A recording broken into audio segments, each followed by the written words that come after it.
I'm Lillian, 9 months pregnant, and I spent the final month of my pregnancy in a state of anxious anticipation, my body heavy with the promise of a new life, while my heart grew heavier under the weight of a marriage on the brink of collapse. At 29, I had imagined this time would be filled with excitement, preparation, and the kind of intimacy I had dreamed of when I said, "I do," to Nathan, my husband of 4 years. Instead, I found myself spending the last weeks of pregnancy almost entirely alone, pacing between the kitchen and the living room of our modest suburban house in Dallas, while Nathan pursued what he called his much-needed time off. Every Friday afternoon, punctual as clockwork, he packed his weekend bag and drove off with his close friends, leaving me to manage the house, the discomforts of pregnancy, and my growing sense of loneliness. Nathan, 33, works in finance. He insisted that the pressure of his job required him to relax. He needed to recharge through fishing trips, barbecues, and socializing with friends, the kind of attention that was increasingly absent from his relationship with me, his pregnant wife. The change did not happen overnight. In the early months of our marriage, Nathan had been attentive, even romantic. But from the time of our wedding photos to when I became pregnant, he began treating me less like a partner and more like a live-in helper, whose main role was to ensure his comfort without demanding much of his time or attention. The shift became more obvious after I started maternity leave. Nathan seemed unable to understand that my temporary break from work was meant to prepare for childbirth, instead seeing it as confirmation that I now had unlimited time to handle all household responsibilities without his help. When I asked him to help set up the baby's room, Nathan barely looked up from his phone. "You're on maternity leave," he said indifferently. "You have more time than I do." When I struggled to carry groceries from the car, my pregnant belly turning simple tasks into challenges, Nathan texted me from one of his fishing trips. "You can handle it. You're strong." The casual cruelty of those interactions accumulated like small cuts, each one seemingly insignificant, but together forming a wound that grew deeper over time. I found myself sitting alone in the quiet kitchen on lonely evenings, wondering when our marriage had become like this. Perhaps the most painful thing of all was Nathan's habit of using his mother, Claire, and his close friend Olivia as weapons to break down my confidence.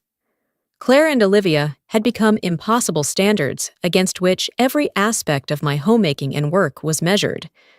I was never as hardworking as his mother, never attractive or socially connected enough to support him the way his close friend did. That Thursday morning, I woke up early, despite the ache in my back, to prepare breakfast for Nathan, hoping to start the day on a positive note. I placed a steaming cup of coffee beside the eggs and toast, trying to anticipate his needs before he could criticize my efforts. Nathan walked into the kitchen with his phone already in hand, barely glancing at the meal I had dragged myself out of bed to make. "The toast is burned," he declared without looking at me. "Do you even know how to use a toaster properly?" I bit my lip, trying to swallow the defensive response rising in my throat. "I'm sorry, the toaster is old. Maybe we should replace it before the baby arrives." "Just forget it," Nathan cut me off in the indifferent tone that had become his default when speaking to me. "I'm sure my mother is already making something wonderful." It wasn't just criticism. It was comparison. His mother's cooking, her housekeeping, even her legendary ability to work right up until the day she gave birth, had all become benchmarks used to measure my worth as a wife, benchmarks I was always deemed to fall short of. "Oh, by the way," Nathan continued, oblivious or indifferent to the flicker of pain crossing his wife's face, "Olivia invited us to her birthday tonight. Don't forget to bring a gift. She's still complaining about that ugly scarf you gave her last year." "I think I'll stay home and rest," I said carefully. "My due date is getting close, and I'm exhausted." Nathan's face shifted into an exaggerated look of irritation. "Oh, come on. Not that excuse again. Pregnant women aren't weak, Lillian. My mother worked right up until the day she gave birth. Unlike you, sitting around all day writing that pointless blog." "My blog. Writing had become my last remaining thread to myself, a creative outlet where I shared photos of sunsets, recipes, and reflections on my pregnancy journey.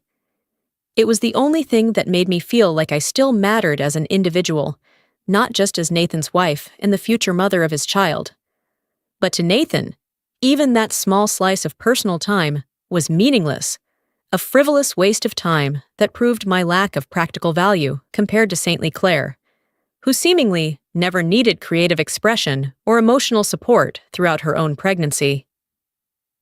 The following weekend, an announcement was made, and it became the catalyst for everything that followed. On Friday night, Nathan came home with an unusually cheerful expression, full of an energy Lillian had not seen in him for months. "Lillian," he said with surprising excitement, "next week I'm going to Colorado Springs, a little family getaway before the baby arrives." I felt my stomach tighten. At 39 weeks pregnant. "Nathan, the doctor said I could go into labor at any moment. I don't think traveling is a good idea." Nathan brushed off my concern with the familiar indifference he used for all my practical worries. "Lillian, you're always so negative." Instead of considering whether the trip made sense, he preferred to blame my emotions on hormones or jealousy over him spending time with his friends. I knew that if I kept objecting, I would only be accused of being difficult or overreacting. I reluctantly agreed to pack his bags, holding on to the faint hope that everything would go smoothly and that he would be home before I gave birth. But as my husband stepped into the car on the morning of his planned departure, a wave of fear and anticipation surged low in my abdomen. I looked down and saw warm liquid spreading quickly across my dress. My water had broken. Time seemed to slow as the realization hit me. This was the moment I had prepared for, the beginning of my journey into motherhood. But instead of the supportive partner I needed, I was facing this life-changing moment with a man who seemed more concerned about his vacation plans than the imminent birth of his child. "Nathan," I said, trying to keep my voice steady despite the urgency, "I think my water just broke. We need to go to the hospital right now." Nathan turned toward me, his face shifting instantly to irritation instead of concern. His first reaction was not worry for my safety or excitement about meeting our baby, but frustration that his carefully arranged plans were being disrupted. "What? Are you serious?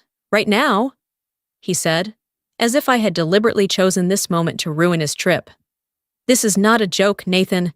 I need to get to the hospital. The baby is coming." What happened next would haunt me for the rest of my life, not because it caused physical harm, but because it revealed the true nature of the man I had married and trusted with my future. Instead of starting the car or calling an ambulance, Nathan stepped out and walked around to look at me, his face twisted in disgust as he stared at the wet doormat by the front door. "Seriously?" he snapped, his voice full of outrage. "You soaked the rug Olivia gave us? Couldn't you have waited until we got to the hospital to do this?" I stared at him in disbelief, my mind struggling to understand why he was more concerned about the rug beneath his feet than my medical emergency. "Nathan, I need help. This is serious." But Nathan's priorities were already clear. He let out a sharp breath, then opened the car door. "I have to go pick up Olivia. I can't have the car smelling like this for the whole drive," he said without hesitation. "Call a taxi or something." His words hit me like blows. I was in labor with our first child, and my husband was worried about me dirtying his car. "What are you talking about?" I whispered. "I can't go alone." "Figure it out yourself," Nathan replied coldly. "I'm not missing this vacation just because you can't control yourself." As Nathan walked back into the house, perhaps to tell Olivia they needed to delay their departure by a few minutes, I stood alone on the driveway, feeling more abandoned and vulnerable than I ever had in my life. The physical discomfort of early labor was nothing compared to the emotional devastation of realizing that the man I had trusted to be my partner in the most important moment of my life had chosen a vacation with his close friend over witnessing the birth of his own child. The neighbors were beginning their usual Saturday morning routines, tending gardens, walking dogs, starting weekend projects.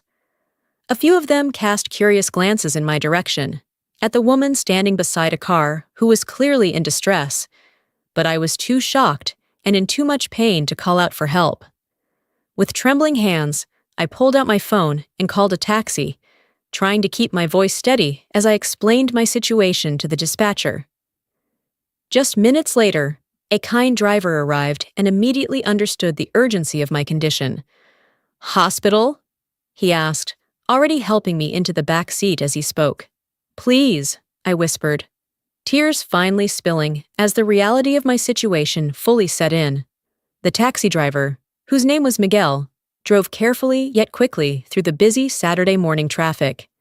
He kept glancing at the rearview mirror, reassuring me and asking if I needed him to call anyone. His kindness and genuine concern stood in stark contrast to the cold indifference I had just experienced from my own husband.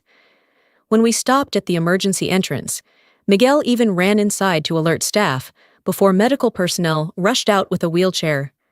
The hospital team moved swiftly and with compassion. Within minutes, I was placed in a wheelchair and taken straight to the obstetrics monitoring area. Nurses attached fetal heart monitors, tracked my contractions, and their expressions slowly shifted from professional calm to concern. "The fetal heart rate is a bit slow," one nurse said quietly to the attending physician. "The contractions are very close together. There are signs of fetal distress." The lead obstetrician, Dr. Ramirez, appeared moments later, quickly reviewing the chart and examining my cervix. "Ms. Lillian, how long ago did your water break? Was there any meconium?" he asked, his voice calm but urgent. I'm not exactly sure," I gasped. "Maybe about 20 to 30 minutes before I got into the taxi." Dr. Ramirez nodded, then turned to the charge nurse. "Prepare the emergency delivery room. We may need to intervene early if the fetal heart rate doesn't improve. Contact the family immediately." Nurse Patricia, who would later stay with me throughout the delivery, gently took my hand. "Where is your husband, sweetheart?" Patricia asked, as they helped me into the delivery room. "He had other priorities," I said softly, the words tasting bitter in my mouth. The nurse's expression softened with understanding and professional compassion. She had clearly seen this before, women giving birth alone for many different reasons. "We're trying to reach your husband. We'll need a family member's consent if we have to perform an emergency C-section." I nodded weakly and recited Nathan's phone number, which I knew by heart like a painful mantra. Patricia dialed it right in front of me, putting it on speaker so I could hear. 1 ring, 2, 3, then straight to voicemail. Patricia frowned and called again. Still voicemail. I knew better than anyone. Nathan and Olivia had likely left early to avoid weekend traffic. His phone was always on silent when he was relaxing, unless a message came from Olivia or his friends. Patricia called a third time and left an urgent message. "Mr. Nathan, this is Baylor Dallas Hospital. Your wife, Lillian, is in labor and the baby is showing signs of distress. We need you to contact us immediately. This is an emergency." She set the phone down and looked at me with deep sympathy. "We'll keep trying. Is there anyone else? Your mother? Siblings?" I shook my head. My mother was in Florida, 2 flights away. My brother lived nearly 3 hours by car. But we had just spoken yesterday, and today he had a major real estate client. Nathan was the only person I had in Dallas. Or rather, the only person I had ever thought I had. Over the next half hour, the hospital called Nathan 4 more times. Each call went straight to voicemail. On the 5th attempt, Patricia tried sending a text message. "Your wife is in emergency labor at Baylor. The baby's heart rate is low. Surgery may be required. Please call back immediately." The message showed "sent," then "read" a few minutes later. Dr. Ramirez returned, his expression grave. They wheeled me toward the operating room immediately. As we moved down the hallway, Patricia still held the hospital phone, making one final call to Nathan. The 7th attempt. Still, no one answered. At 3:47 p.m. on Saturday, after 40 minutes of emergency surgery, my son, Ethan, let out his first cry in the operating room. That cry was strong and clear, like a declaration that even without his father, he chose to live. He chose to fight. Dr. Ramirez placed Ethan on my chest, skin to skin, if only for a few seconds before the nurses took him away for thorough checks. The moment the doctor placed Ethan into my arms for the first time after I fully woke up in the recovery room, all the exhaustion and pain dissolved, replaced by an overwhelming love and a fierce, almost painful instinct to protect. He was perfect. Tiny fingers, soft skin, bright eyes that seemed to look straight at me as if he recognized the voice he had heard for 9 months. "Hello, my precious son," I whispered, tears of joy mixed with tears of sorrow, because this moment was not the way I had always imagined it. "Mommy is here. Mommy will always be here with you." Holding Ethan for the first time, I felt a clarity wash away months of confusion and self-doubt. This baby, my son, deserved a better father. My son would not grow up believing that it was normal for fathers to prioritize their own comfort over their family's needs. My son would not learn to treat women the way Nathan had treated me. The nurses were wonderfully supportive, taking photos of me with Ethan and congratulating us on a successful delivery, as if my son and I were members of their own family.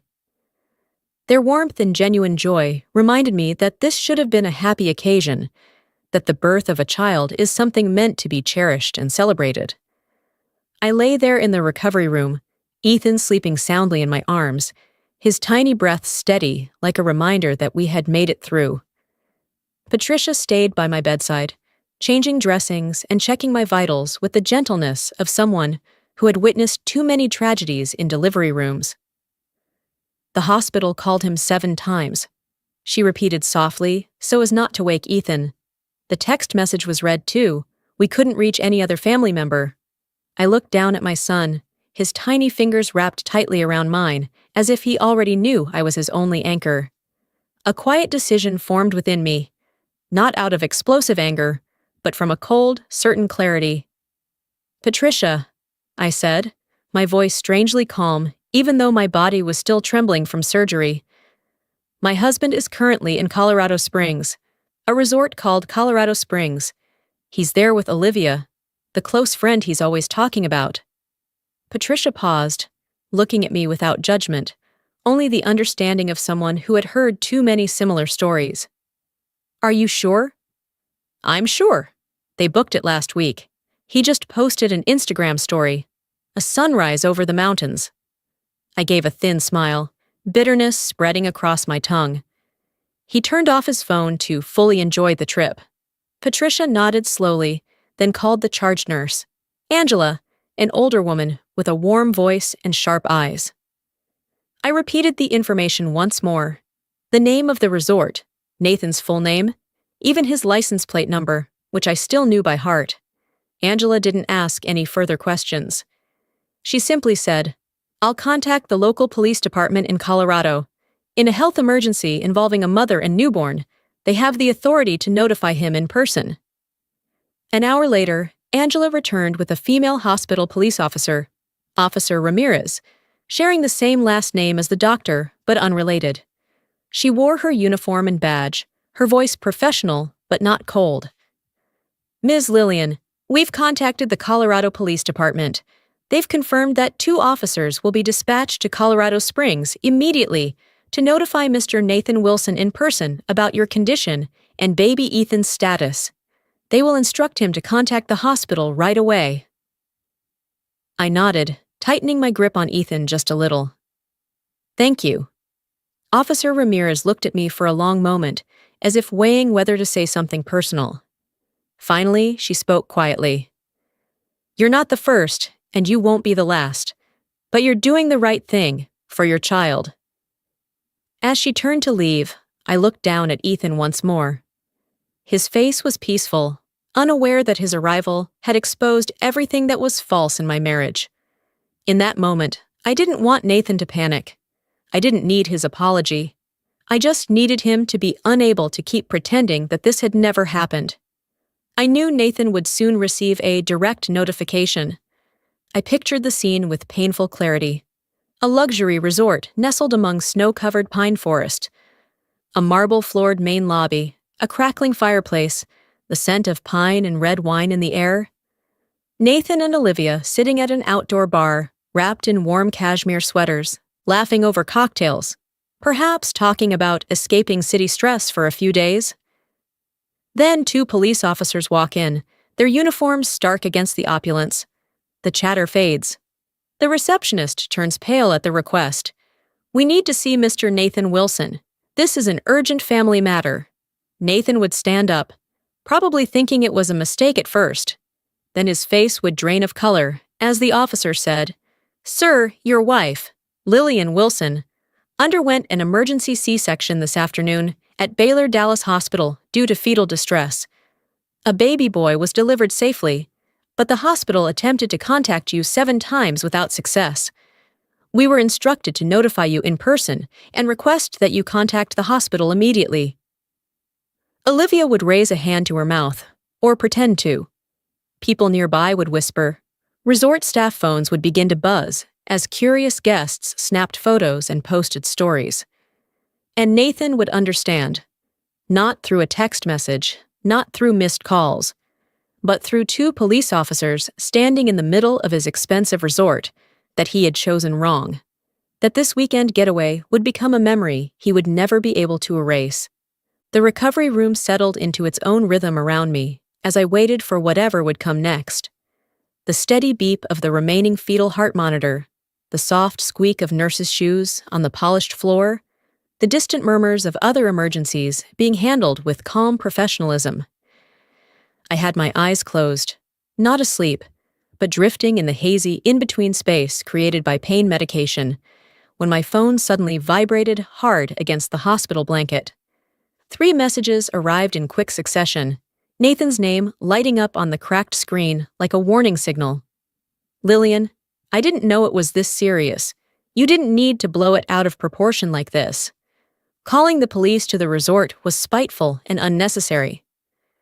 I stared at the words as they blurred and sharpened again in front of my eyes, while my head was still foggy, each reread like a test of endurance. The sequence was almost painfully formulaic. Denial, blame, accusation. The entire Nathan script for avoiding responsibility played out perfectly through each message, while I lay in a hospital bed, my body weak, my son sleeping beside me. The phone vibrated again. "You're deliberately trying to embarrass me. You always like to turn everything into a tragedy. 4 messages, 4 different ways to turn everything into my fault." Childbirth was serious enough for him to send a dismissive text, but not serious enough for him to leave his vacation. The police showing up was not the consequence of his deliberate refusal to answer the phone, but proof of my drama and vindictiveness. Everything in Nathan's version was twisted just enough for him to remain the victim. And then, like the perfect period at the end of his chain of denial, he repeated the most familiar line of all. "You're making a big deal out of this." My hand trembled slightly as I set the phone down without replying. What was left to say? That a dangerous delivery, being unable to reach my husband, and his absence at the moment our child was born were not drama? That a woman who has just given birth should not be punished for forcing someone else to face reality? He did not ask about my recovery, did not ask about Ethan's health, did not express regret for missing the birth or any excitement about becoming a father. I turned to look at Ethan sleeping peacefully, his breathing steady, his face completely untouched by those cruel messages. And for the first time, I understood. The public embarrassment Nathan was so angry about was not something I had caused. It was simply the natural consequence of the choices he had kept making. The curtain around the bed shifted slightly. Then David stepped in, looking like he had driven through hell to get here. My brother was still wearing his familiar client-facing outfit, a crisp blue shirt and khaki pants that usually made him look trustworthy to homebuyers, now wrinkled and speckled with rain. His face, normally set in an easy smile that helped him close deals and put people at ease, was rigid as stone. 2 hours, he said, striding 3 long steps to my bedside. 2 hours I drove, thinking the whole way about what I needed to do to help you recover, worrying myself sick about my little sister. His hand closed around mine, gentle but taut with tension in every muscle. Then I get here, and the nurse tells me that you gave birth alone. David shook his head. No, that's not possible. He pulled the visitor's chair closer to the bed and sat down without letting go of my hand. Show me the messages. I handed him my phone, watching his expression change as he read each line. The emotions moved almost on cue: shock, anger, then something colder, sharper. The look I'd seen before when he went into negotiation mode at work. This was David calculating. Only this time he wasn't buying or selling property. He was figuring out how to remove Nathan from my life entirely. 4 years, he muttered, still scrolling. 4 years you watched that guy treat you like a housekeeper, not a wife. But this is a level of selfishness you don't come back from. He pulled out his own phone, his fingers moving fast and decisive. I'm calling a locksmith, he said. Martinez. He owes me a favor. He can change all the locks tomorrow morning. He didn't stop there.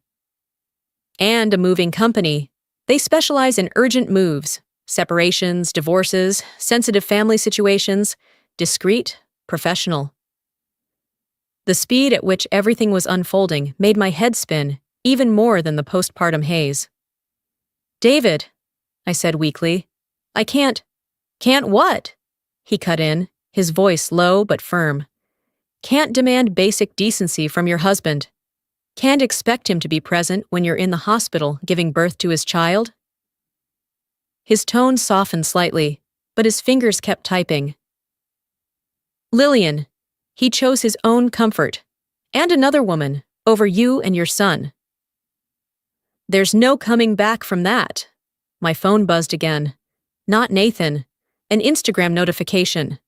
Olivia had messaged me. I hesitated for a moment, too exhausted to face any more drama. But then I opened it. The message was longer than I expected, and reading it felt like watching the final piece of Nathan crumble to dust. Lillian, I'm truly ashamed of what happened today. When the police came to the resort, I couldn't believe Nathan still didn't leave immediately after hearing about you. I asked him why he wasn't going straight to the hospital. I had to pause for a moment as my vision blurred.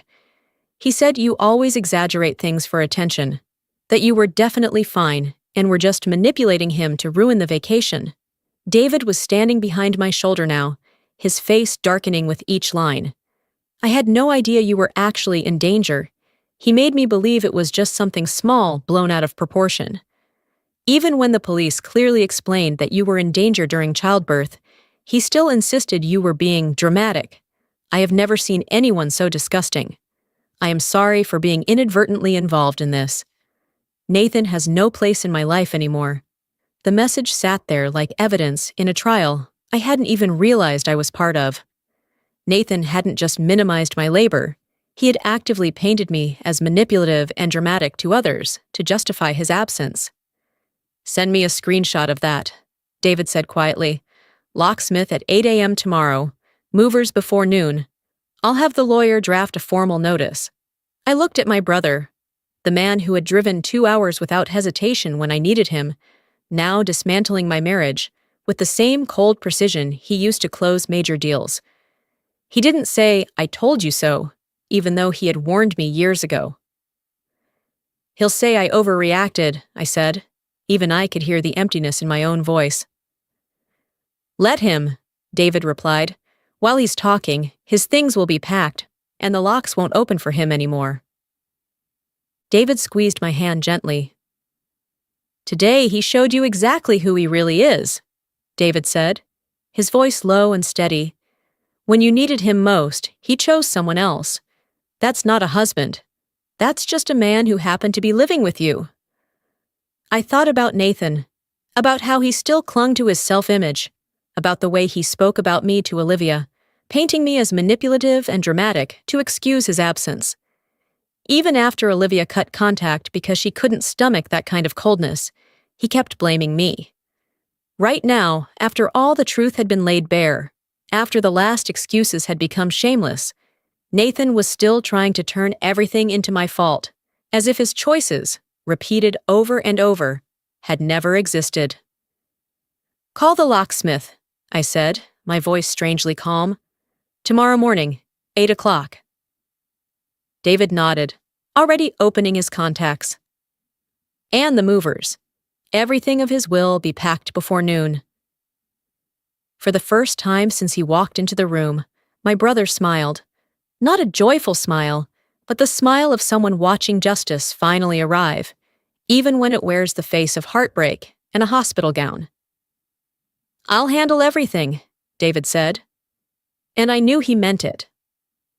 While Nathan was probably still trying to salvage his pride at the resort, reeling from Olivia turning away, David had already begun dismantling my marriage with cold precision, step by step, without sentiment.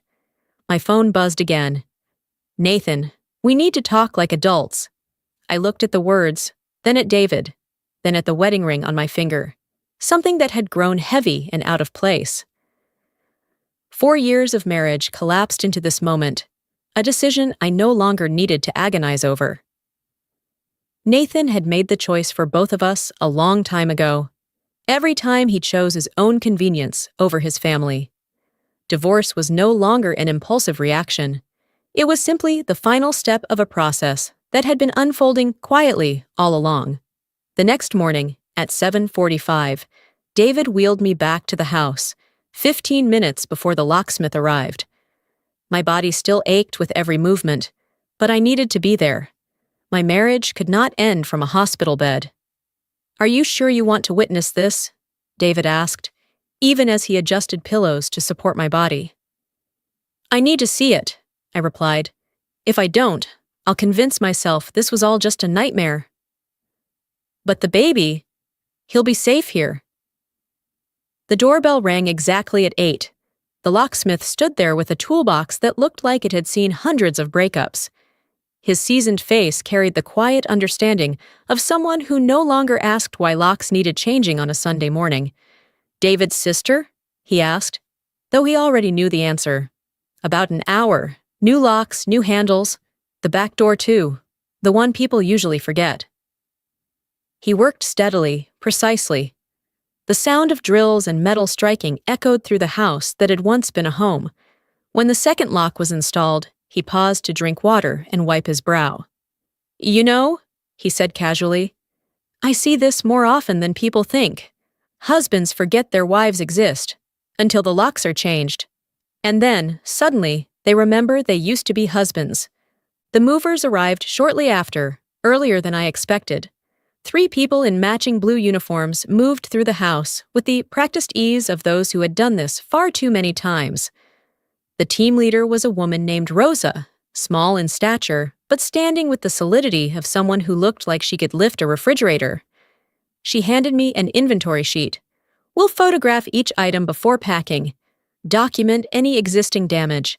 Everything is handled with care, no matter whose it is," she said. "Professional and neutral. That's our policy." They started in the bedroom. I sat on the sofa, listening to the familiar sound of tape being pulled, the soft thud of items being placed into boxes. David sat beside me with his laptop, quietly drafting emails and making calls, efficient and calm, as if this were simply a task to complete. "The Rolex," Rosa called out from the bedroom, 3-year anniversary gift. I remembered that watch. I had saved for 6 months to buy it, picked up extra shifts during flu season. Nathan had worn it exactly twice. The expensive things I bought for him, hoping to please him, to become the wife he wanted. The hobbies he started and abandoned, leaving costly equipment to gather dust.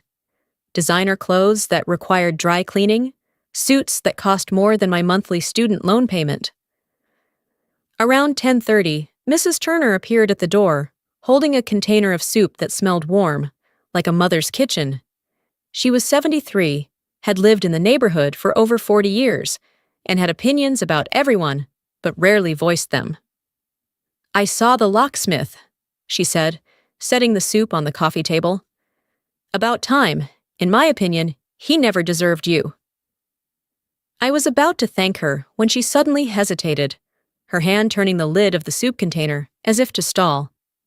"While you were at work?" she began. While I was at work? I asked, my chest suddenly heavy. She sighed and sat down across from me. That woman, the one who drove the white BMW. She used to come by on Tuesday afternoons. When you weren't home. Stayed an hour or two. White BMW. Tuesday afternoons. The days I always worked late. All the pieces slid into place with a cold precision, like a lock clicking open at the right combination. How long? About a year, I think. But once you started working from home, I didn't see her anymore. I didn't want to say anything unless I was sure. And then, I didn't know how to bring it up. It's all right, Mrs. Turner, I said. Thank you for telling me. She placed her hand over mine. I brought divorce soup, my mother's recipe. I had it 40 years ago when I left Mr. Turner. Best decision of my life. After she left, I sat quietly with that new information, adding it to the growing stack of evidence that my marriage had ended long before yesterday. Olivia wasn't just Nathan's close friend. She had been in my house, in my bed, probably while I was working extra shifts to pay for his expensive lifestyle. Lillian, Rosa said from the hallway, her expression questioning. The home office. There's a lot of paperwork. How would you like to handle it? I stood, leaning on David's arm to steady myself, and walked into what had once been Nathan's office. Pack everything, I said. Everything that's his, including the wedding photos. David's phone rang. From his tone, I knew it was his lawyer friend. I heard precise legal terms being recited, turning my emotional wreckage into text.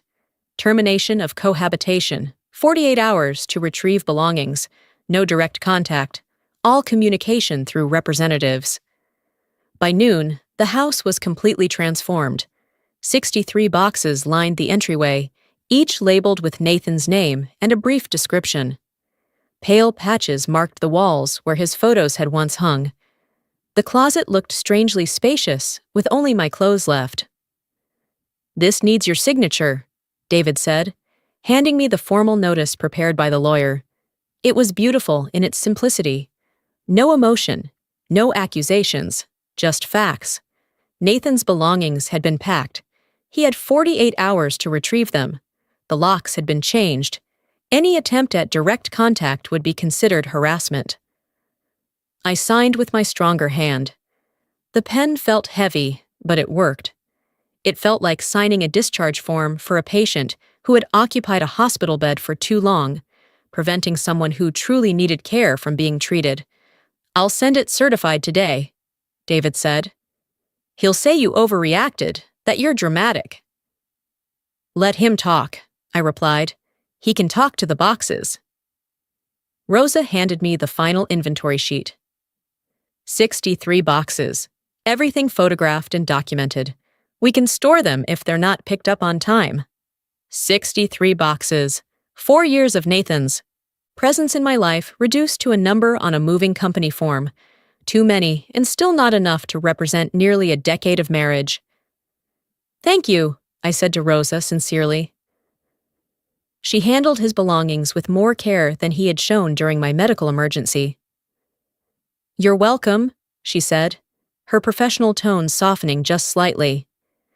And just between us, men who choose vacations over being at the hospital with their wives usually take about 3 months to realize what they've lost. The weeks that followed were challenging in ways I had never anticipated, but they also brought a sense of freedom. With David's help and the support of other family members and friends, Ethan and I began a new life. Nathan's reaction to his wife leaving, as expected, was deeply selfish. He seemed genuinely bewildered that his actions had consequences, that abandoning his wife during childbirth could damage their marriage beyond repair. His attempts at reconciliation focused mostly on practical inconveniences, the burden of managing household tasks alone, the embarrassment of explaining the separation to his family, rather than any real understanding of how profoundly he had hurt his wife. You're overreacting, was the phrase he repeated most often in our brief conversations about the divorce. I made a mistake, but you're acting like I committed a crime. But my perspective had completely changed. I no longer saw his behavior as a series of isolated mistakes, but as a pattern of selfishness and disrespect that would inevitably affect Ethan as he grew up. I couldn't control Nathan's actions, but I could control the environment in which I raised my son. The divorce process was difficult but necessary. Nathan contested the settlement, claiming I was being vindictive, but the evidence of emotional neglect and abandonment throughout our marriage, especially during my pregnancy, along with proof of infidelity, spoke for itself. Even Claire called to express her disappointment in her son's behavior. "I raised him better than that," she said with genuine shame. "Going on vacation and missing the birth of your own child. I'm ashamed of him." Even the woman Nathan had always held up as the model of the perfect mother recognized that his actions were indefensible. As Ethan grew from a newborn into an alert, curious baby, I discovered a strength and capability I had never known I possessed. Single motherhood was demanding, but it also brought profound rewards my former marriage had never given me. Every milestone Ethan reached, every smile, laugh, and new development belonged entirely to me. Pure moments of happiness untouched by Nathan's indifference or criticism. I returned to work when Ethan was 4 months old, finding a position at a family-friendly company that offered flexible hours and genuine support for working mothers. My blog, the thing Nathan had once dismissed as meaningless, gradually became a platform where I shared my experiences as a single mother, eventually attracting enough readers to generate additional income. 2 years after Ethan was born, Nathan was still struggling to understand how one mistake had cost him his family. He had remarried, not to Olivia, but to a younger woman who was impressed by his financial success and had not yet recognized the warning signs I had noticed too late. Nathan's court-ordered visits with Ethan were infrequent and superficial. He treated these mandatory father-son meetings as obligations to endure rather than opportunities to build a relationship with his child. He often came back complaining about how hard parenting was, how exhausting it felt to be responsible for a toddler's needs for an entire weekend. Watching Nathan interact with my son confirmed for me that leaving had not only been the right decision, but a necessary one. Ethan was a joyful, curious, affectionate child who deserved a father willing to put his needs first. If Nathan could not offer that kind of love and support, then it was better for Ethan to grow up with the clear, consistent love of a devoted parent than with the confusion and disappointment of trying to earn affection from someone incapable of giving it. The consequence Nathan had never anticipated, losing his family permanently, was in fact the clearest reflection of who he was. He had assumed I would always stay, accept whatever scraps of attention and respect he offered, and be grateful for his financial support, even in the absence of emotional care. But abandoning me during childbirth became the catalyst that forced me to see the truth of our relationship. I had married a man who viewed me as a convenient tool rather than a partner, someone who consistently prioritized his own comfort over my needs or our son's happiness. 5 years after Ethan was born, I met Liam, a divorced man with 2 children who understood the complexities of single parenthood and the importance of building relationships rooted in mutual respect and support. Our relationship unfolded slowly and carefully, with both of us placing our children's comfort and adjustment above our own romantic desires. When Liam proposed, it was after a year of shared family dinners, shared parenting responsibilities, and countless conversations about values, goals, and the kind of family environment we wanted to create together. Ethan, now 5 years old and thriving in kindergarten, walked me down the aisle at my wedding to Liam. The ceremony was small and intimate, focused on the blending of 2 families rather than on a perfect wedding. As I exchanged vows with a man who had never missed a single important moment in Ethan's life, I looked over at my brother, feeling a profound gratitude for the journey that had led me here. Sometimes, the most brutal moments in life are the very ones that save us, if we are brave enough to recognize them as opportunities rather than tragedies.